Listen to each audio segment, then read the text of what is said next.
Good evening and welcome to Novara Media at the World Transformed. And this is our second show from the festival. My first show in front of a live studio audience, which is a real pleasure after a year and a half in lockdown. The title for tonight's show is somewhat provocatively, Is Labour Dead? Luckily, I'm just answering the question. I'm asking the question, so I don't have to come up with answers to that difficult question. What I will say before I introduce my guests is what has been super nice actually about turning up to Brighton today, in fact, is that it's clear the left isn't dead, even if Labour is. Well, I'm not going to prejudge the answer to that question, but the left isn't dead. The World Transformed have done a really, really good job at showing that there is a healthy, strong left which has survived any purge David Evans might be pursuing.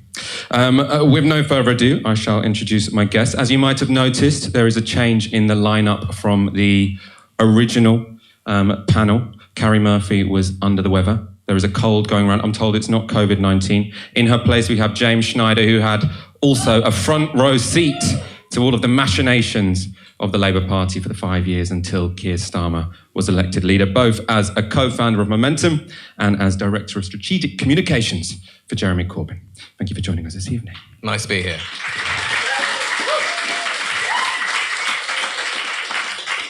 I'm also joined by Clive Lewis, MP for Norwich South, served as both Shadow Business Secretary and Shadow Defence Secretary under Jeremy Corbyn, who is more sober than the last time you appeared on Novara Media at the World Transformed. You said you were mentioned. Are you sure about that, Michael? And finally, I'm delighted to be joined by Thelma Walker. Thelma was MP for Colne Valley between 2017 and 2019. In November 2020, Thelma Walker left the Labour Party. We're going to be talking about that. And earlier this year, she stood for the Northern Independence Party in the Hartlepool by-election. Great to be here. Hi, everybody.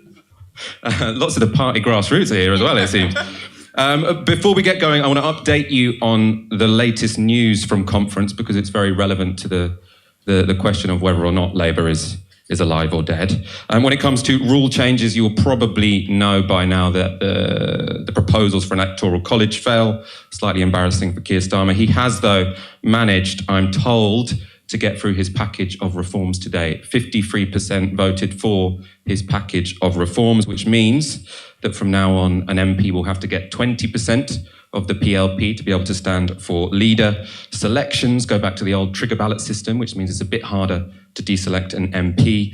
And one rule that I think is particularly worrying, actually, is that in any future leadership election, a member will have to have been a member of the Labour Party for 6 months. So it cannot be the case that you get an inspiring left-wing candidate or inspiring right-wing candidate, if they exist, and a bunch of people join the party to vote for them. That's now out of the question. On policy, I should also mention, if you watched the Andrew Marr show this morning or on Twitter, you will have seen Starmer said he would not nationalise energy companies as it would be too ideological, like his leadership election apparently, because he said he would just a year and a half ago. But today, conference voted in favour of a motion committing Labour to renationalising energy, water, mail and rail. That's the update. Without further ado, I'm going to start with James. You were, of course, intimately involved in the Corbyn project, the machinations of the Labour Party. My first question for you, are you surprised at how quickly Keir Starmer has transformed the Labour Party in his image? Because he's done it at a more advanced pace than Corbyn ever managed. Yes, although it's not actually his image. It's the image of his sort of Blairite retread advisors that have come in and taken over him, and he's their patsy, effectively. So it's not really precisely in his image. But yeah, it's been impressive how fast they've reversed all of the advances that we made in the party, democratising the party, shifting the policies to, support the many, not the few. And while they've been incompetent in terms of taking on the Tories, advancing a programme that the majority of people in the country can support, they have been pretty effective in what they're good at, which is small rule changes, closing down the little openings of hope that we have in the party. So yeah, they've been faster than we thought, and certainly a lot faster than you would imagine based on Keir's false prospectus that he won the leadership election on. While obviously there was going to be a large degree of backsliding, and that's the reason why many people supported Becky rather than Keir, because Keir was obviously going to be a big step backwards, but it's been racing backwards at a really breakneck pace. I've just actually remembered there was one update I didn't give you, which is that there was a rule change which the CLPs put forward and which was won against the wishes of Keir Starmer, which was that now when there is a snap election, it will be a local party that decides the candidate, not the National Executive Committee. So maybe another silver lining, if we're looking for those. Clive, you're a left-wing MP. Some people thought Keir Starmer was going to be a sort of big tent politician. How does it feel to be a left-wing MP with him as leader? Can you see any opportunity for you to have influence within the party? It's tough at the moment, I think it's fair to say. But in so many ways, the more I think about it, and the more I have been thinking about it, and I was talking to James just before, if you understand what the Labour Party is, in a way, it's a pressure valve in our democracy, which is, I say democracy in speech marks. It's an oligarchy, in effect. But there has to be the semblance of democracy. And in the semblance of democracy, sometimes you have to have a red team, and sometimes you have a blue team.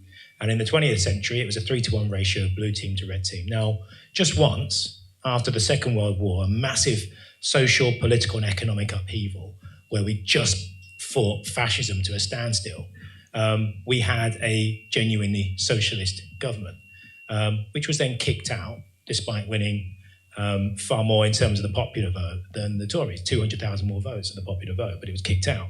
And I think once you understand actually what Labour is, it's a pressure valve. And in so many ways, what Jeremy Corbyn and the socialist leadership that had control of the party for those 5 years represented a very shit scary time for the political establishment in this country, because they had lost control over the Labour Party. And I think listening to today, they're probably sat there very smugly thinking they have control back of it. And I'm afraid for millions of people around this country who want a political party that will stand up against the gross levels of inequality, against the impending climate crisis, against the injustice that we see, the attacks on human rights, the erosion of our voting system, authoritarianism, it's a very sad day. But we don't give up hope. We do understand that this is what the Labour Party has been for much of its history. You can listen to Ed Miliband's dad. He explains very clearly what the Labour Party is and its role in parliamentary democracy. I think one of the mistakes that we as a left-wing Labour leadership made during those 5 years was that we turned, I think, too much of our energy inwards. And we forgot, and I understand, it's understandable, momentum, I know they didn't like the term, became a Praetorian Guard, and you understand because we were fighting a rearguard action inside the Labour Party. But actually, I think what we're doing now, in some ways, we're kind of going back to the movements. We should never have left the movements, because I think what we need to understand is that we will never have change in this country without those political movements, because most of the change we've seen in this country has come from political movements, not political parties. So I think we still have to keep a foot in the Labour Party, but I also think increasingly we have to make sure that we are the movement, that we are part of that movement, and that we have a foot in both camps. Yeah, it's tough, but yeah. I'm glad you added that last sentence, because I thought you were just going to announce you were leaving the Labour Party, which would have meant I'd have to have switched up the plans for my for the show. Thelma, you are, as far as I know, the only person on the panel who has left the Labour Party. I imagine you agree with quite a lot of the analysis so far, but what made you decide to make that jump, to leave? Yeah, well, I was in the Labour Party for 40 years, nigh on, and so it wasn't a decision taken lightly. It was a number of things. I mean, many people said, it was as soon as Jeremy lost the whip, and obviously that was a big factor. But it was to do with, I'm a former head teacher and teacher, so some of it was to do with the lack of support for the teaching unions, the lack of support well, in terms of abstaining on human rights bills, I, felt, what are we doing as a party? Becky Long-Bailey actually being sacked as Shadow Secretary of State for Education, and that was a joy for me when she was appointed, so when she was sacked. So it was a number of things where I felt I can't live with my conscience, and yet I would say I still have dear friends and comrades that are in the PLP who I do respect and understand that they were elected on a Labour platform and represent their constituents. So it's not, a lot of people say, come on, give up being a Labour MP. But actually, it's a big decision. And I understand that many comrades said to me, oh, Thelma, don't leave Labour. Don't leave Labour. We need you in the movement. We need you in the party. And one said to me, but, the Labour brand will be there for people when they go and they vote. They'll see the Labour logo and they'll automatically vote. So out of the Labour Party, it's not going to happen. But that might have been true 18 months ago. But speaking honestly, I think the brand has become toxic. And this, for me, is about trust and lack of trust. And all the way through my life in education, when I was an MP, trust has been very important to me. And Keir Starmer made those 10 pledges publicly. One was to unite the party. And what do we see? What do we see? I've got friends and comrades who are terrified of even talking to me publicly. In fact, I felt like bringing a little bell, and when I got near the conference centre, ringing it to say, Wes, I'm on my way, it's kind of, so but that is just ridiculous, because I feel part of a democratic socialist movement, and have done. I've never just been, this is about the Labour Party. This is about socialism. It's about ending inequality. I was a head teacher in one of the poorest areas in the country, and I saw firsthand the impact of poverty and deprivation, and it was that made me actually commit myself to politics at a time in my life when I should have been winding down, but I was so angry about what was happening and that impact. And what I'm angry now with Labour about is that we had all those policies in 17 and 19 that were going to address that inequality and poverty. And what gave me hope was actually getting involved with Phil Proudfoot, founder of Northern Independence Party, who's sitting at the back of the room. And those truly, once again, progressive socialist policies, which, we need to be more progressive now post-COVID, I believe, but to build on those policies with the Northern Independence Party. And so that has given me hope. And being here in Brighton today and meeting up with some comrades has really inspired me. And I'm a born optimist, and I do believe the younger generation are the ones that are going to turn this round. I really believe that.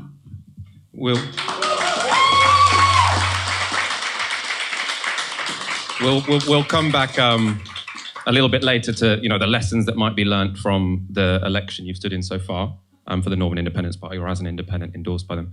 First of all, I want to go back to you, James. I suppose on people who do decide to stay in the Labour Party, what are the routes for the left to have any influence? Because it does seem like David Evans, Keir Starmer, they've been very successful, very disciplined in stitching up the party. And so it can feel like, you're banging your head against a brick wall. So can you see any routes for left-wing people to have influence?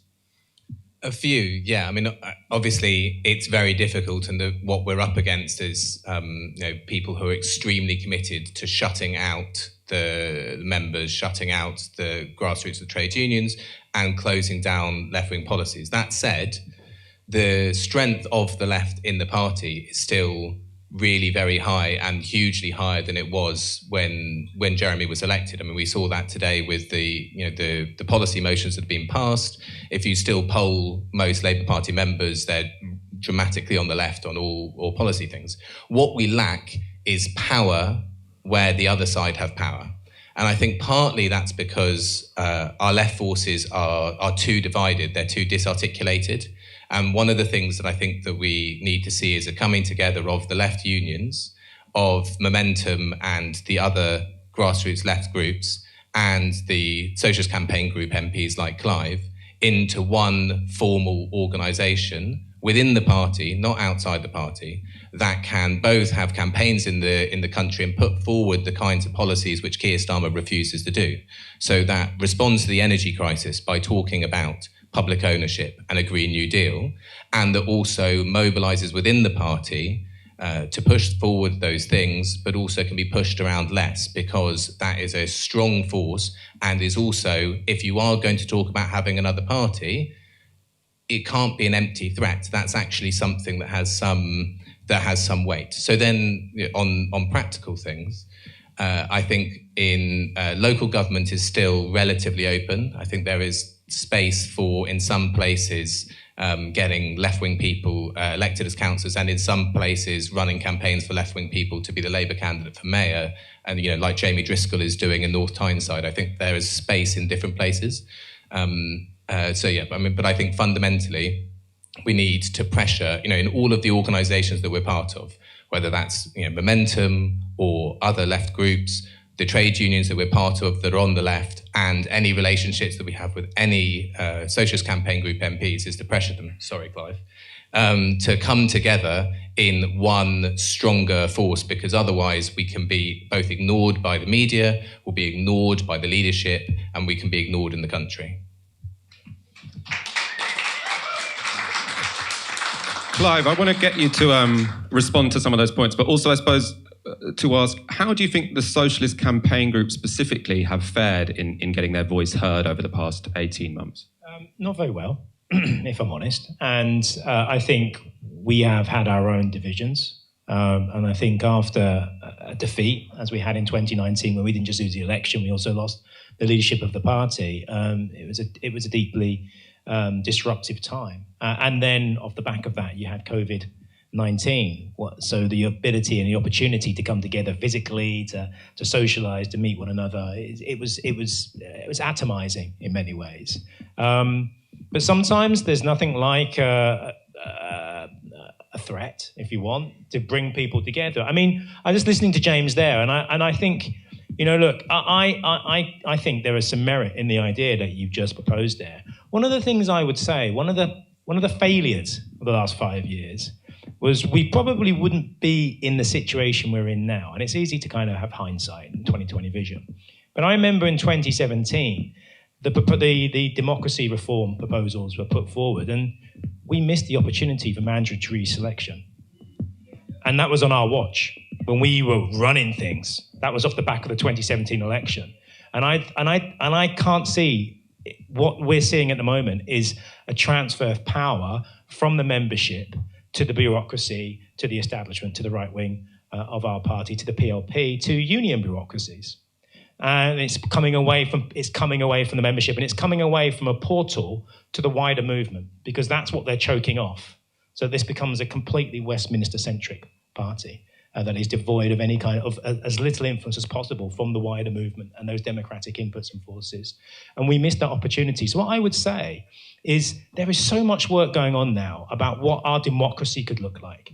And if we're going to produce a coherent internal left movement, make sure it's democratic. Let's have deliberative democracy. So it isn't just crusty old MPs like me dictating to the members, the people that we tell to come and get involved, and listening to us. Why can't we have deliberative democracy and membership of that, where there's a real sense that people have ownership of the decisions being taken? One of the things that I struggled with inside the left under Jeremy and John was I'm afraid to say, and it's hard for me to say this, but I'm going to say it anyway, was a lack of democracy in decision taking.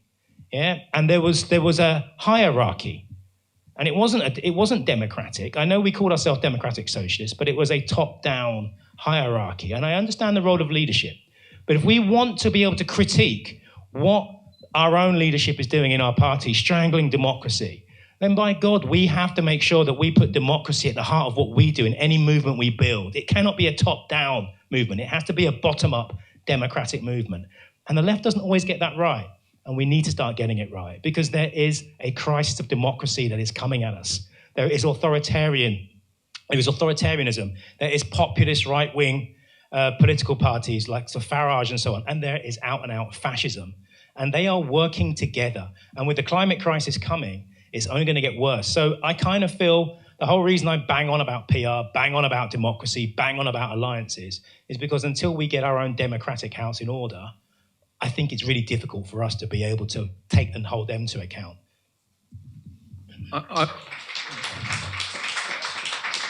I want to talk about third parties specifically in a moment, but first of all, I just feel like there were probably some direct points there because of the people, you're probably the person on the panel most associated with Corbyn leadership. There were some barbs there. I like to exploit those. Do you agree that was the Corbyn project not democratic and that was why it failed? No. I don't think so, but I do agree that the democracy review was a failure, and we should and could have gone. We should and could have gone further, and actually, we should learn the lessons. For next time, if there is a next time, we all live in hope, and hope is a responsibility for everybody on the left. That learn actually the lessons of what the Starmer people have been doing recently. We should have been more aggressive and more forceful and made more changes faster, which is a bit inward-looking, perhaps, but we could have made that more of our narrative about how we were transforming the party, and that is democratising the party. And I think that I don't think that the leadership itself could have been. You're basically you're in a combat situation. I'm a big believer. I'm a big believer in democracy. Very, very big believer in democracy. Very big believer in participatory and horizontal democracy. But let's say you're on a pirate ship. Pirate ships were often extremely democratic when they weren't in conflict. People ran things in a fairly, communist kind of manner. But at the time of conflict, someone is in charge and someone is giving orders. That person is the person who is picked by the people on the pirate ship, because you are in the middle of an absolutely life or death vicious fight. So I agree that we should and could have democratized more. We should and could have had more of a movement focus.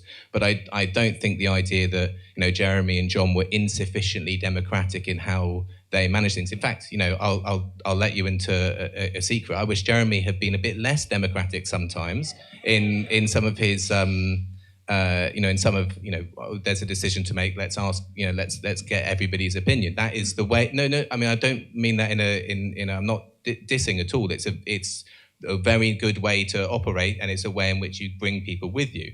But I don't think that the fact that we were too top down, I don't think that is why we lost. Thelma, you were PPS to John McDonnell, weren't you, for 2017 to 2019? What's your perspective on this, on what went wrong in that period? Although I don't want to spend too long on what went wrong. We will go to the future. But I do want to come in on this because obviously I had a real inside seat on what was happening. And I have to disagree to a certain extent with both of you in terms of that top-down. Because you have to realise just how febrile it was with Brexit going on all the time. That, as MPs, was occupying with the chamber, with the Brexit votes and amendments, late night voting. Our time was so taken up with that. And then, of course, in the mix, when open selection was mentioned, I'll be honest with you, there are a number in the PLP who were more comfortable working with Tories than they were with people on their own benches. So when open selection came up and they thought, I'm going to be threatened here, you should have seen the outcry.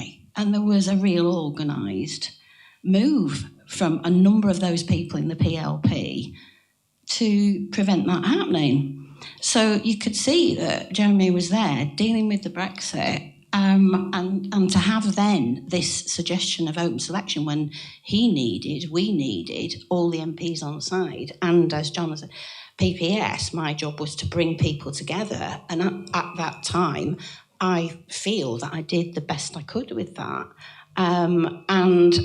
But it was a challenge because, as I say, some were happier, I believe, working for the other side very often.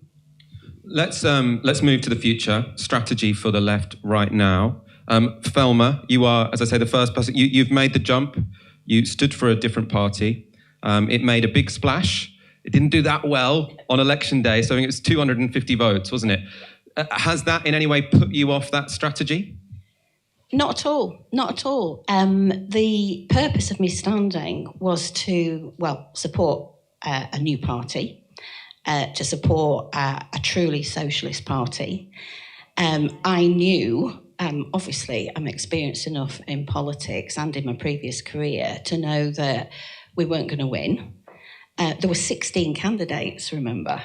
So when, accusations of you've split the Labour vote was a bit of a joke, really. But the intent was to get the Northern Independence Party launched, to get them on the map, to get those manifesto policies out there. And, we're talking about them, aren't we? About the party. And so, I had to take it on the chin. In fact, I've got an essay in the Red Pepper latest edition. I talk about having to stand on that platform in the early hours of the morning, and from 20-odd thousand votes when I was elected in Colne Valley to 250. It's a good job I've not got a big ego, let's put it that way. But I still do not regret doing that. And these new, young, inspirational socialist leaders like Philip at Proudfoot and Alex Mays for the Breakthrough Party, I'm working with them and other campaigners and socialist groups to bring a progressive alliance together. I don't think my interpretation of that is quite Clive's, but it's the idea of we're a movement and we can come together. So I am very optimistic. I think I've mentioned the younger generation. I think many of them are fed up of party politics, and certainly Tom Nairn talks about in The Breakup of Britain, which has just been republished, he talks about the two-party equilibrium. And I've talked about people in the PLP who work more comfortably sometimes with the Tories, that's gone on. It's just this, exchange between these two parties. We're not addressing the issues, and certainly not addressing the issues for young people and the younger generations who haven't got the affordable housing, who have got sky-high tuition fees, who have got insecure work. All of those things my generation took for granted.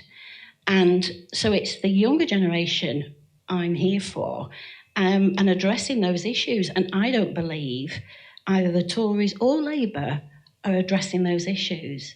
And the Northern Independence Party, Breakthrough Party, and others are addressing those issues.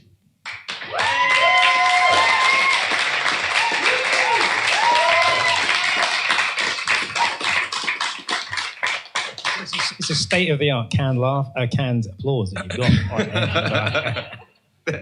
I'm going to go to you on the Progressive Alliance properly in a moment, Clive. First of all, from James, I want to know about what you think Change UK has taught us about third parties, because you could say they were not successful at the polls. Now they're my absolute favourite specialist. They were not successful at the polls, but you could say they were quite successful at shifting Labour Party policy, which is probably the most effective thing a third party can do.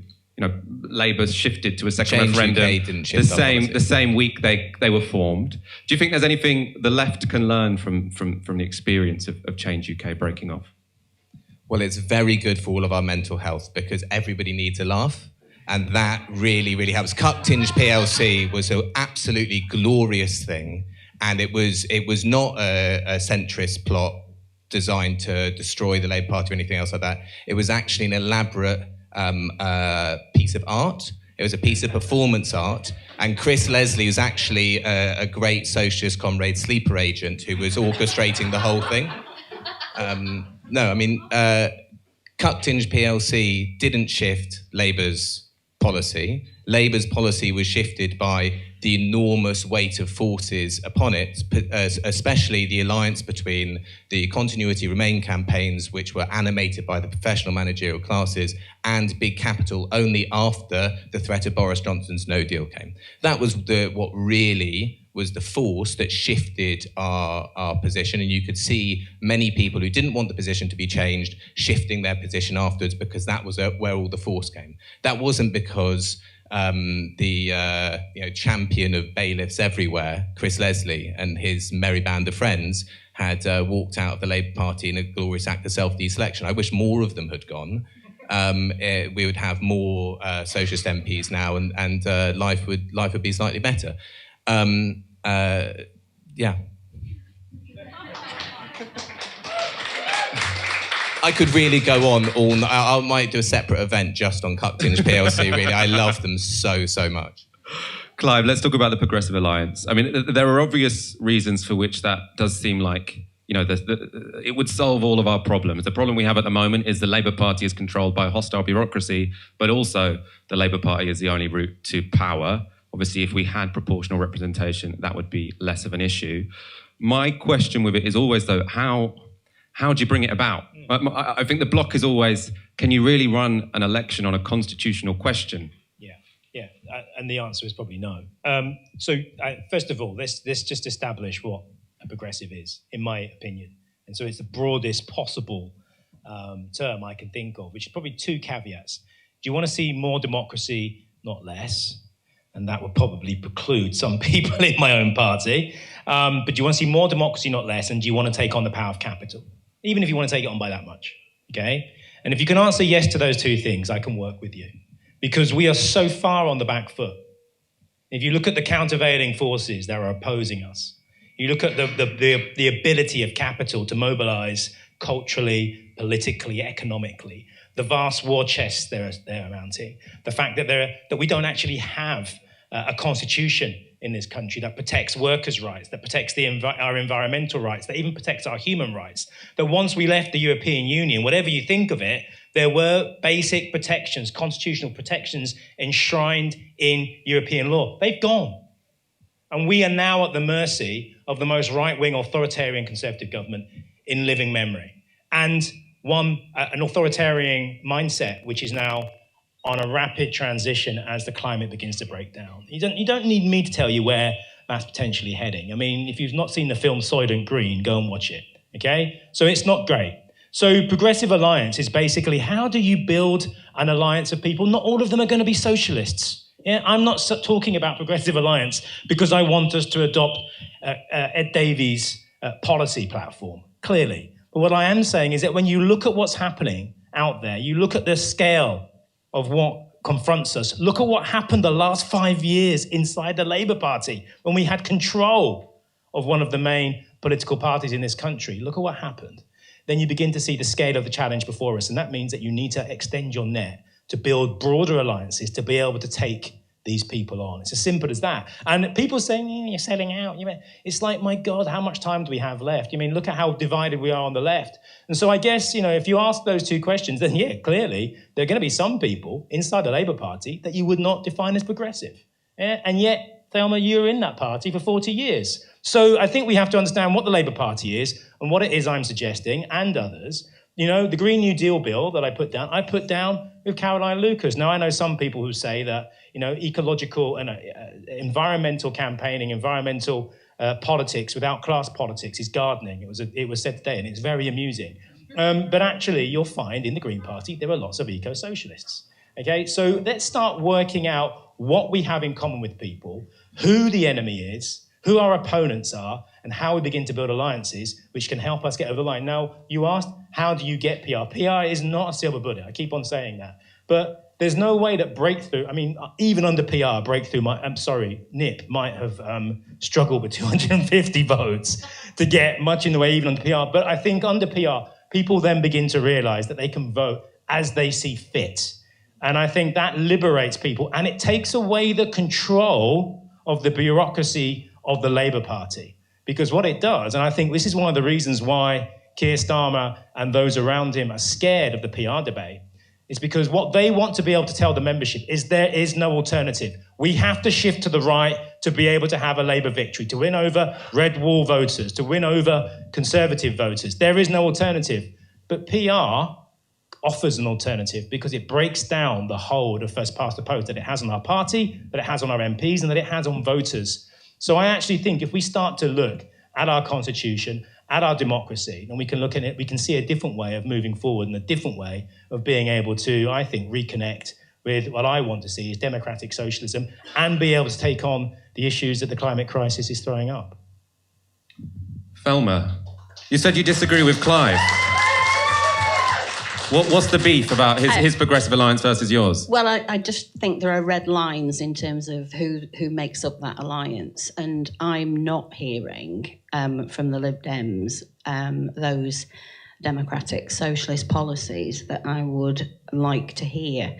And, you remember the Clegg alliance, I know, with the Tories, but just, what's he doing now? Working for Facebook as an executive. So if I just come back in on that? Yeah.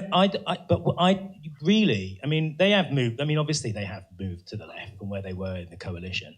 But, you had them in their conference talking about, I've heard, so their front benchers at their conference were talking about the shame of what we're doing to migrants in the Channel. I've not heard anyone on our front bench talk about it. So no. I guess my point here is, and they're liberals. Well, I guess the point here, I'm just saying that they're better. No, but they've got No, I'm not saying they're better, but they have a role under first past the post, which is to ABC, anyone but the Conservatives. How do we get rid of the Tories under first past the post? And there are seats that they are better equipped to win over Tory voters, to deprive the Tories of a majority. That's how you get PR. Yeah, well, I agree with you, Clive, in terms of we do need constitutional reform, electoral reform. We do need that, and I agree with you. But my question is Westminster fit for purpose? Yeah. The over-centralisation of government, you look at how the Tories have behaved. The ministerial code broken how many times? Actually found guilty of it, Matt Hancock. What happens? Nothing. Prorogation of Parliament, All of these things, they're just getting away. We're being lied to. So what's happening in Westminster to address that? Nothing. Zilch. So you've got to question, and I'm a northerner, so I'm, in terms of the Northern Independence Party, obviously, I want to end inequality across the country, but from a northern perspective, to be ruled by Westminster and the crumbs from the Westminster table in terms of funding for education, for transport, you've got to say it isn't fit for purpose. And I can quite see why the SNP are saying, we don't want this. We didn't vote for Brexit. We want to have a say in our future. And that's what people up north are saying as well. So we've got to, the big question for me is Westminster fit for purpose? And I would say no. Clive, why don't you just call it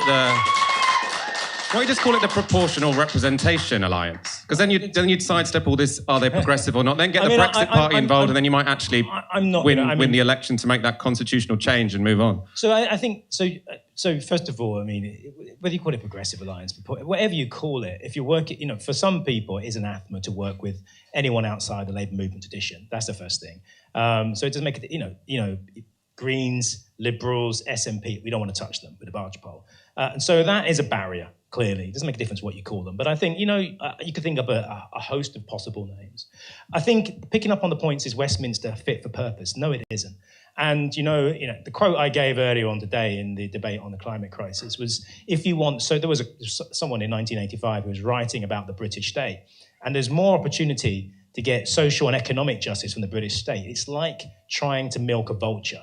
Because ultimately, if you understand where sovereignty doesn't lie with the people in this country. Sovereignty lies with the crown, okay? And I don't want to go into a big Republican kind of debate here, but ultimately, Westminster is a front. It's a sham. And I think what we are increasingly beginning to see now is that without a constitution in any way, shape or form, which we had with the European Union, now we are at the mercy, pretty much at the mercy, of whatever it is that capital wants. And we now have a Labour Party that it's prepared to accept that and to do what it has to do to be in a position to play its part in the game of red team, blue team.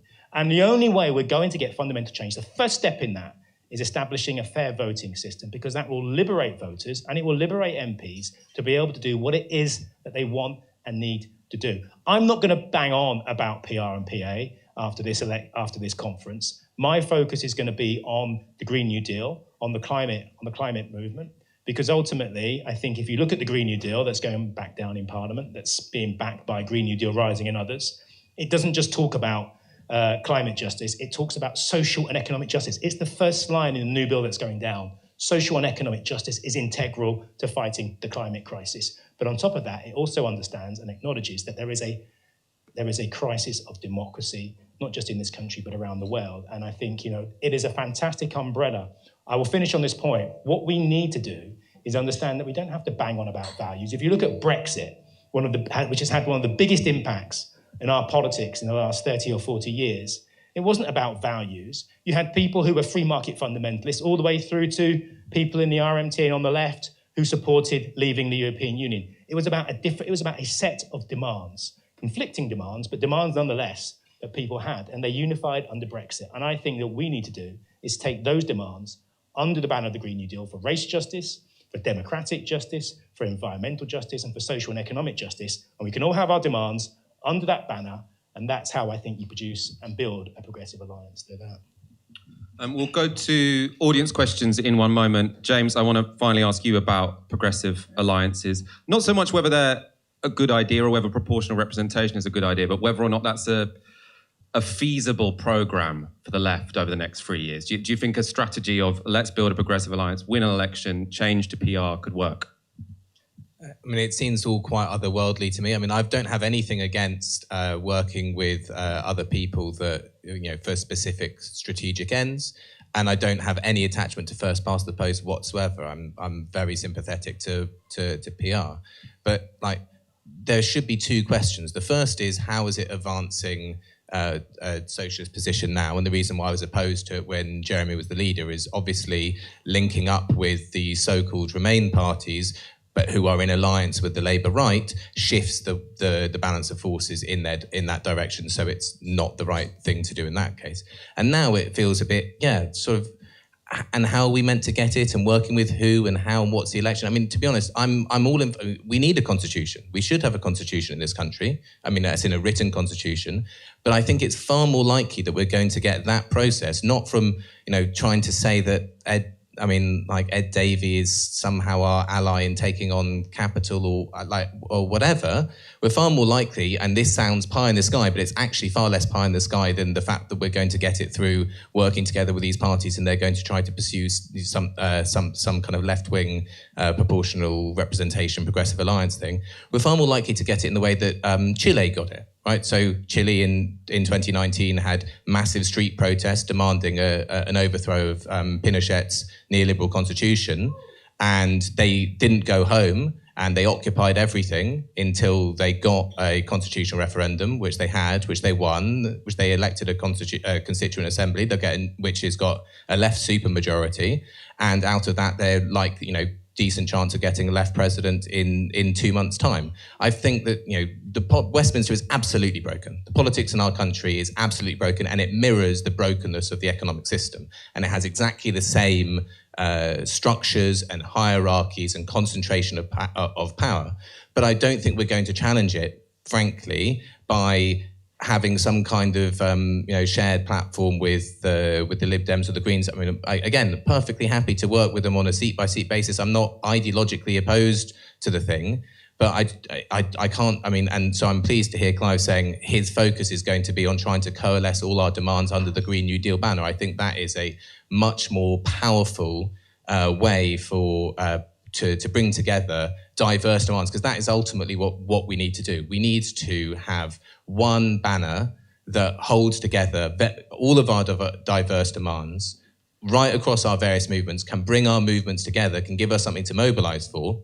And then actually, the question we're now having about how do you bring that through the Labour Party, not through the Labour Party, actually becomes a second order question, because it's about how we imposing the power that we've brought up on the existing institutions as they exist.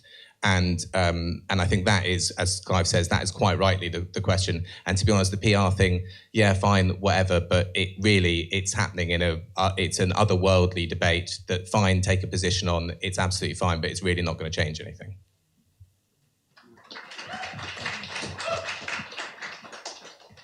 I would give you a direct response to that, but we're going to go to some audience questions.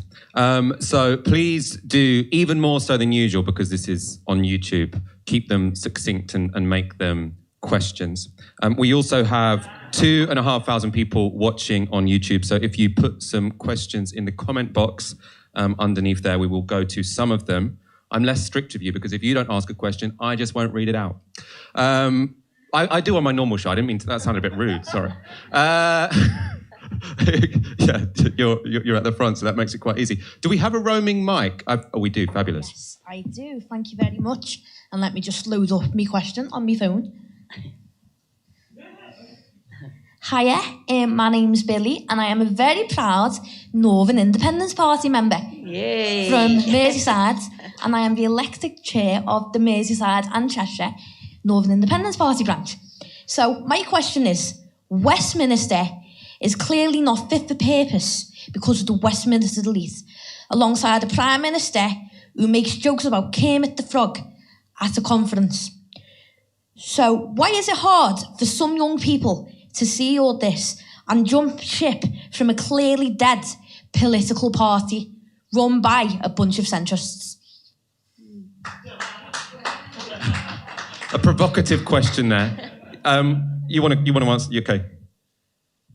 The Westminster system isn't broken because it's in Westminster. The Westminster system is broken because it is under the control of the British ruling class in its various forms.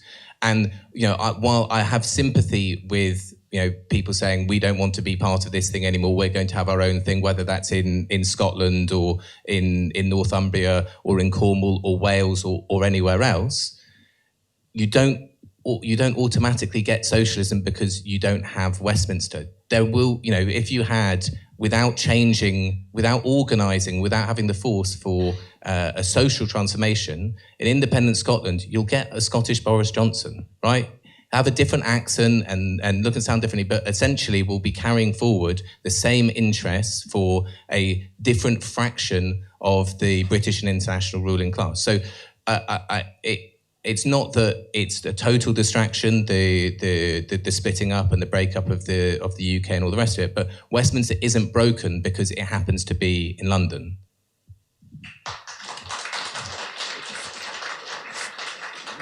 I want to go to Thelma, because I suppose that question was posed from the perspective of someone in the Northern Independence Party, which is why haven't more people realised they need to join the Northern Independence Party? Well, baby steps. You have to start somewhere. Look at the SNP in the 60s, and how that's grown. So baby steps, but we're getting there. I think one thing that we've not talked about as well is the up to 50% of people who are just not voting. I think that's massively significant. Now, that's either because they're disaffected or they're angry. But that is, especially with the elections bill that's coming through as well, a mandatory voter ID and that voter suppression, really, that's coming from the government. Your question is, why don't more people see it? Well, because people feel they really haven't got a voice. And I think the lack of opposition is to do with that at the moment as well. And people saying, what's the point in my vote? Nobody's speaking for me. Nobody's addressing the issues that I'm dealing with on a day-to-day basis. I've got universal credit cut coming, national insurance hike, all of these pressures that, heating, energy costs are coming up, all these things that people are going to be facing in the future. But still, people are saying, does my vote count? And I think that's the issue we need to be looking at. We need to be looking at all those voters, those people that feel that they're not being listened to, and we need to get them out there and know that people are speaking for them. And I believe parties like the Northern Independence Party are speaking for people. Clive, I want to flip this question slightly to you, which is, what would make you leave the Labour Party? Would there be a sort of red line where you're sort of like, this is now defunct? Don't do that. I'm exiting. Don't do that to him. Fel will tell me off if I don't. It's a hypothetical question, and I won't give a hypothetical answer because I don't want to get thrown out of the party. But it's easy enough as it is. Come and join me, Clive. Come on, you can do it. I'd like to be able to. If I'm forced to walk the party, I'll take the step rather than being shoved off. So, no, it's hypothetical, and I couldn't tell you, and it would probably be cumulative. And I couldn't tell you what that cumulative nature of those events would be. So I can't answer that. And that's not a politician's answer. It's just I don't have a crystal ball.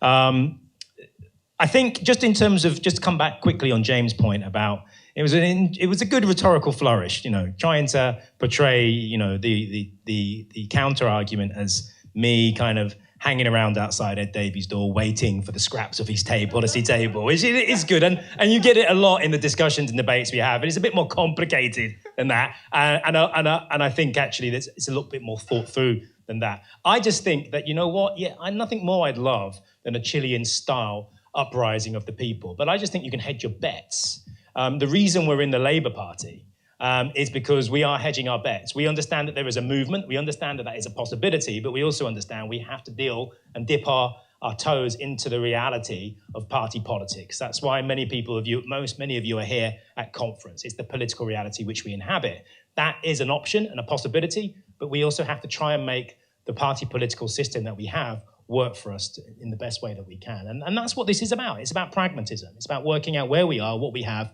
and what we can achieve. But in terms of me kind of saying, if they do this, and this, I kind of fear if I said that, then someone in Keir's team will be taking notes and they'll do it by the end of the week. So I'm not going to say it. It's a checklist. Checklist of doom. I just look at your inbox about midnight, okay. Yeah. We've got a question from YouTube. Jovian R asks, does the panel believe a mass movement outside the party hegemony is a way forward? And I kind of want to add my own tinge to that, which I suppose what lots of people will say is you can be active inside and outside of the party. There's no contradiction. And I suppose I want to ask you guys, is there a contradiction? Do you worry that sort of by staying in the party that will take away from other movements and other activity, or do you think that's overdone? Go on, Thelma. Yeah, if I could, obviously having left Labour, I've found it quite liberating. Because I can be involved in different, collective action, community action, and it's that grassroots work that needs to be done in our communities, an engagement with communities, and I think for the wider democratic socialist movement, there's a lot of great work that can be done. And I, on a personal level, have found it away from, obviously involved with the Northern Independence Party, but NIP is part of a movement, and I think that shared vision, which I miss so much from 17 and 19, because it was there, and I believe it was stolen from us, because I think those policies were very popular with the general public. But obviously there was the Brexit situation, etc. But yeah, I feel there's life out of the party, and change can be brought about, and positive, progressive policies delivered. James, do you want to answer that? And also, I suppose, is there a cost to staying in the party as well? So I think that's absolutely right, that we should be focusing most of our activist energies on building movements and building progressive social forces. So tenants' unions, trade unions, the environmental movement, anti-racist movement, feminist movement, really both strengthening those and helping bring those together, which we are seeing in places. We've seen Sisters Uncut, Kill the Bill, BLM, and XR working together on demos throughout the summer, and that is the sort of thing that we do need to see. The thing I don't see that as incompatible with staying in and basically being a paper member of the Labour Party and getting a vote on the odd thing, because if you don't stay in, they will take your vote away and you can't join again, as we've just seen with the rule changes. So that's that. And actually, I think there is, in some ways, you could say that leaving the party and trying to set up a new party is more incompatible with building the movements, just because building a new party takes a huge amount of effort and time. It's much easier for me to turn up once a year maybe to a local party meeting when I'm told go turn up and these are the people to vote for the left, and coming to conference for one day as I have and spending the rest of my time on other things. I've got much more energy and time to spend on other things than if I was trying to build, up all of the organisation of a political party, which is a massive amount of effort. I mean, just knowing from setting up Momentum, what you have to do to try to set up an organisation is, that you have massive amounts of internal discussions about minute things which are very important, and they have to be sorted out. But if you're doing that, you're not organising tenants, or you have less time to organise tenants. So I actually think that a movement turn is absolutely compatible with holding on to your membership of the Labour Party, but seeing it for what it is. Unless there's something you dramatically disagree with there, I think we'll go straight to another audience question. Does someone else have a question they want to ask? Is it bad to be biased? Yeah, let's go towards someone towards the back, if the mic can roam in that direction. Hi, and thank you very much. I've got a question that relates very directly to what's just been said, and that is about the future of membership. I was a member of the Labour Party until Thursday night. I was a delegate until Thursday night. I was expelled, as you say, midnight Thursday night by email, and no recourse. And I believe that it's not clear how many people are in my situation, 250 or, according to David Evans, 30. My point is that I'm not clear that this Labour leadership is interested in members. In fact, it isn't. Yeah, exactly. So I feel that what they are wanting to do is to turn the Labour Party into something more like the Democrats in the United States, where you would bring in big business. It hasn't worked so far, but it's clearly could do. Right? And the members become a total irrelevance.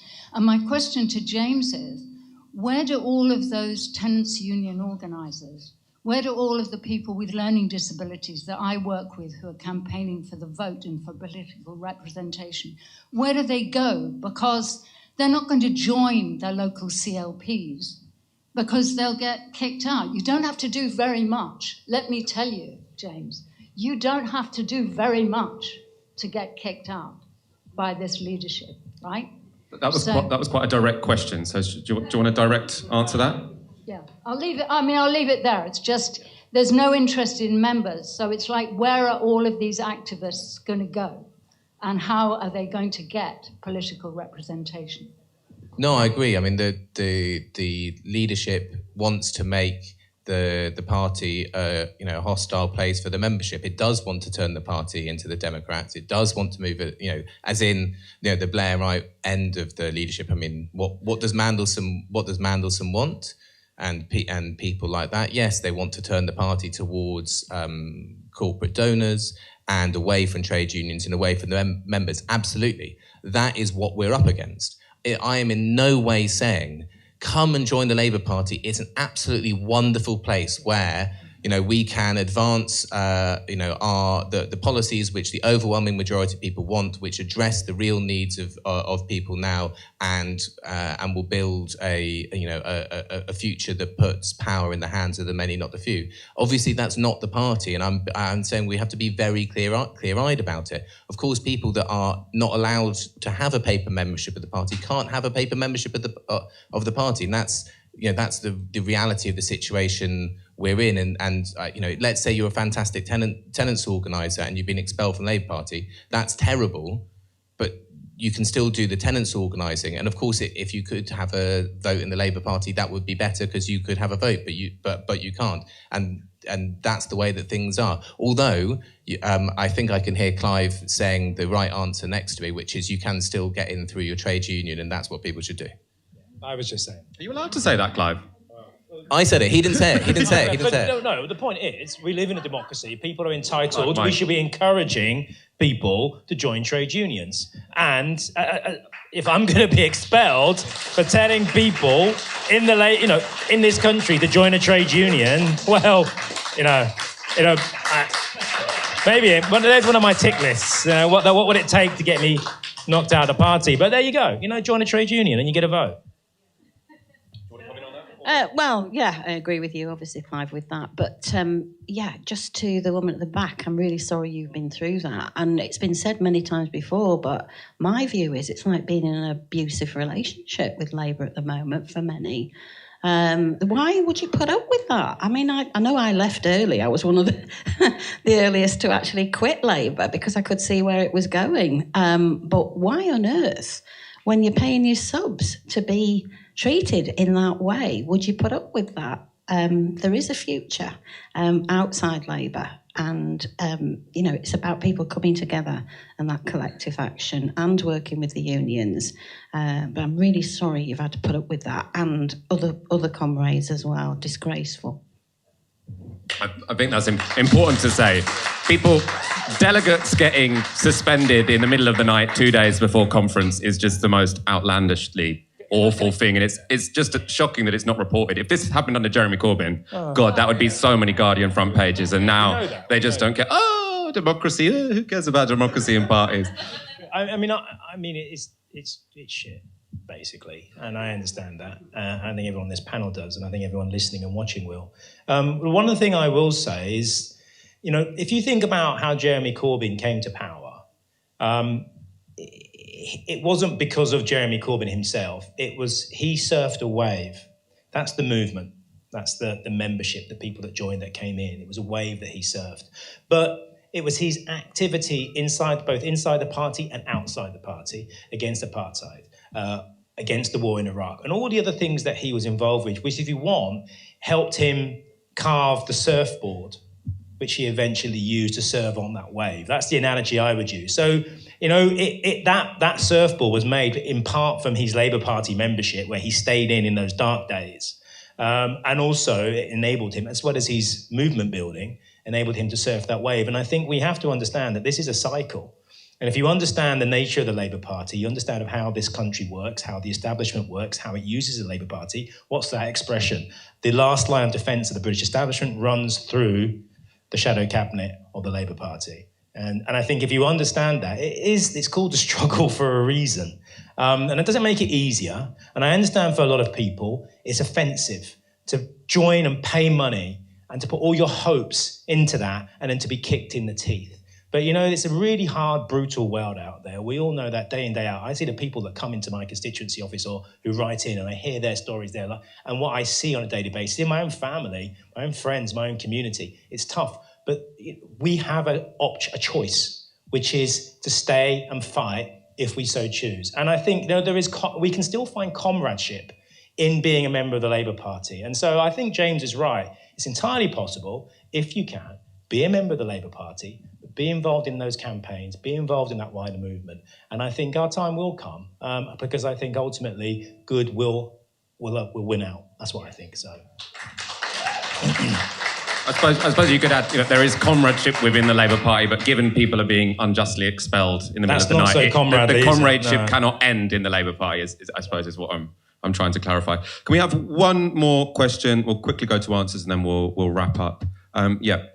Great, thanks everyone for their contributions so far. Hopefully this is a positive note to end the discussion on. Parties like Breakthrough Party, the Northern Independence Party have made quite a lot of use of social media in building up their profiles. I wonder what the panel think about the role of social media, whether it's changing the kinds of discussions that we're having about the position of the left and the future of the Labour Party. Does it make any difference, or is it still just the 1980s all over again? David Evans cannot shut down Twitter. Is that our hope? No, I don't think so. On this one, I kind of have thought quite long and hard about it. So I think, first of all, social media is governed by algorithms, which I think are not always healthy for us as a movement. I think they promote outrage, anger, abuse, things which are not comradely, things which are... So, social media has its uses, but let's not forget who control those algorithms. They're no friends of a people's socialist movement. They really are not. So that's the first thing. There are other ways, other alternatives that you can build the movement.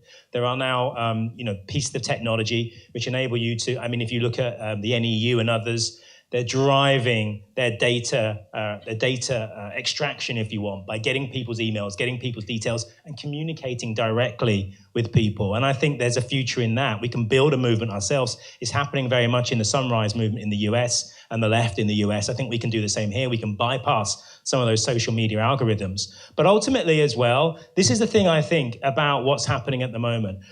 If you're in Parliament, I was saying this to James and Thelma, if you're in Parliament at the moment, the feeling is that you get from a lot of the PLP is that it's like, the last 5 years didn't happen, okay? It was a dream, you dreamt it, okay? And they want it to go away, and so much of what you're seeing is from a kind of 1990s playbook where they kind of think, we'll shut it down, we'll close it off, we'll push it away, and it didn't happen. But you can't put what happened the last 5 years back in a box. People have a memory, and they've also had their expectations taken up this high, and it's not going to go away overnight.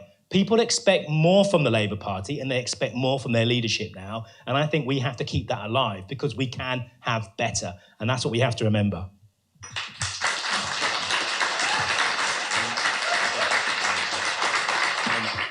James, I'll go to you and then I'll give Thelma the final word. Social media was obviously extremely important to Jeremy's rise, and especially in the first leadership campaign.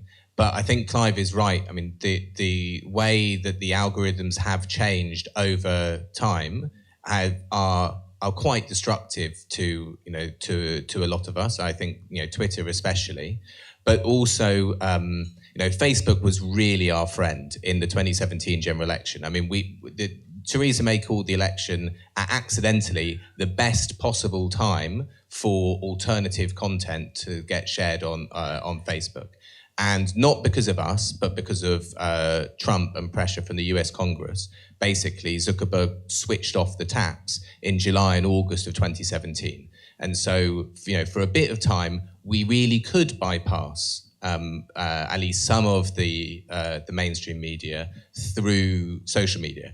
I think that space is being progressively shut down, and it's being shut down in many other countries. I mean, if you look at the role, what Facebook has done to progressive and socialist politicians' accounts, pages, and groups that support them in many other countries, it shows that it's not a sustainable thing that we should rely on. That said, I'm not saying everybody should get offline, but I think that really what's incredible now, what we have built in part out of spreading the message about democratic socialism over the last 5 or 6 years, which has happened in large part on social media, is that there are millions of people around the country who want a radically different world, that our ideas are in the mainstream of public opinion, and we are really not on, we're really not on the fringes at all. Today, Keir Starmer went, I don't want to be ideological about bringing the energy companies into public ownership, of course, himself opposing Labour Party policy. But I mean, he's being ideological there because bringing the energy companies into public ownership is unbelievable. Not only is it common sense, not only do the majority of Tory voters support it, let alone the majority of Labour and other voters, but it's absolutely vital if we are going to confront the climate crisis, which we're told is the most significant thing. So I guess I would respond to the point about social media and say, yes, we're a bit miserable right now. The last 2 years have been grim. The election defeat was awful. The pandemic has been miserable. We feel like we're being scattered to the four winds by Keir and his crew. But actually, the majority of people in the country, broadly speaking, support our ideas. There are huge numbers of us who are skilled, who are organised, who are networked with one another, whether it's on social media or not. And the thing that I'd say to everybody now is, the thing that we have to do is build power. It doesn't matter particularly where we are building that power, as long as we're building progressive power. If you are a tenant, join your tenants union and organise in your tenants union. If you are a worker, join a trade union or organise in your trade union. If you care about the environment, go to demos, take part in climate action, join anti-racist movements, join feminist movements, and it's really the offline activism. It's that real building of bonds with people, which, yes, you can get a bit online, but much more so face-to-face, much more when you have the emotion and the viscera of being up against something and having something pushing back and attacking against you. So, yes, social media is good, but really now it's for building the movement offline more than online.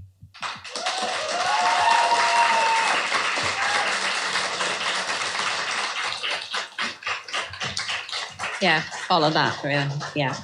But social media is one important tool, and Northern Independence Party began through social media and people interacting on Twitter and on social media. I met Philip Proudfoot, founder of Northern Independence Party, through social media initially. And I talked about the future being the younger generation.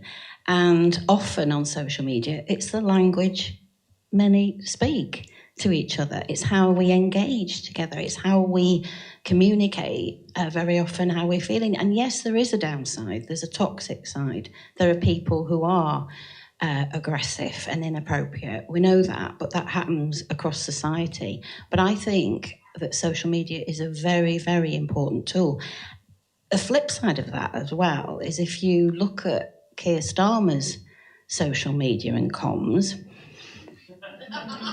and I remember well with the Hartlepool campaign, if you remember the pointing pictures at different seagulls and ice creams and posed photos actually did more damage, in my opinion. So social media has that capacity to either promote a politician or a party or condemn them. And I think what we're seeing from Labour comms at the moment is totally out of tune with especially the younger generation. They're not speaking to the younger generation. They're speaking to the establishment and sitting there with a pint and a bag of chips because I'm up north and that's what everybody up north does, you know. I'm not saying it's not good, but that's what we got in Hartlepool. And so, great believer in social media as long as it's handled and monitored correctly.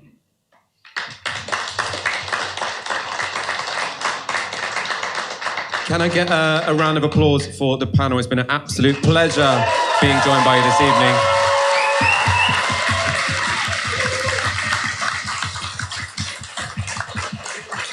And a massive thank you to the World Transformed. As I say, we're talking a lot here in the Labour Party. It's difficult, lots of ideas about whether to stay or whether to go. The World Transformed, less complicated. It's brilliant. it's really lovely to see everyone reassemble after what has been a very difficult 2 years.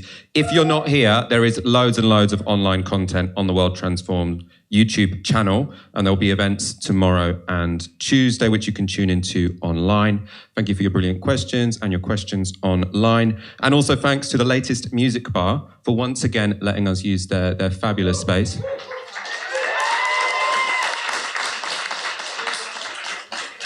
And we will wrap it up there. I'll be back tomorrow, 7 p.m, Monday, on Novara Media. And TWT will go on for two more days. Thank you all for coming.